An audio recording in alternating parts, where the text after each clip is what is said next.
Yes, hello, everyone. It's me, Old Man Bungalow, and welcome to my second journal entry.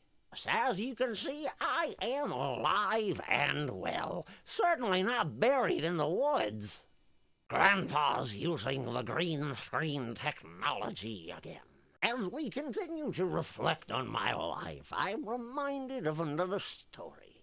I'm going to tell you a ghost story. And that's why we find ourselves here in the spooky woods. The year was 1985. I knew a gentleman by the name of Ralph, living in a cozy corner of Kentucky.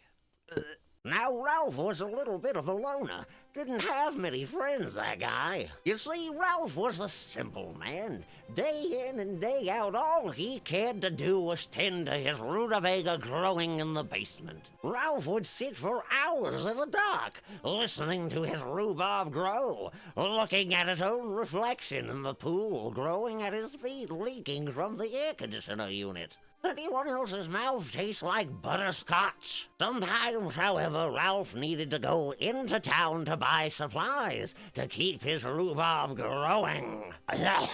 Ralph would go into town once a month and visit his favorite hardware store to buy soil and supplies. He liked it there because they didn't ask questions and they never wanted to chat. Now, I will say the rest of the story I've only heard through the grapevine, as Grandpa was having an adventure in Mongolia at the time. I was wrangling buffalo. Mongolian buffalo. There's none left now.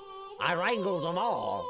That's why you've never heard of them. This time, however, Ralph entered the hardware store to find it was under new management. A beautiful woman was standing at the counter, and he found himself transfixed.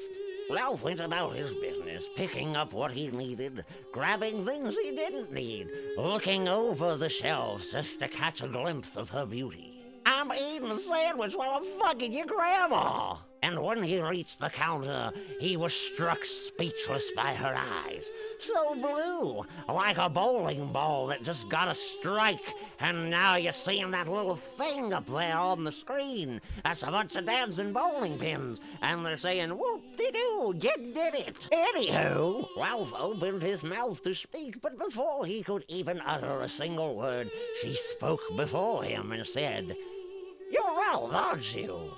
I've heard about you." Conversation ensued. He was curious as to how she knew his name.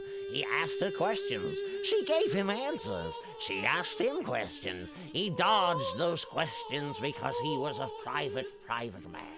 Too long, didn't read. He went out to coffee with her and they started dating. She was a real fan of rhubarb pie. Love blossomed, and curiosity got the better of them in the bedroom. All was well in Ralph's life. But soon, he started to notice problems. Problems one might only notice if something sinister were afoot. He began to hear noises in the night, rustling in the bushes. He called her over for support. And then she laid him down, and she laid sweet kisses upon his neck, and as she leaned in to kiss him once more, she whispered softly in his ear, "You, yes you, a grown man, can go down to the grocery store right now and buy yourself a half-gallon of Capri Sun, fruit punch, strawberry kiwi, no preservatives or artificial flavors. 12% juice."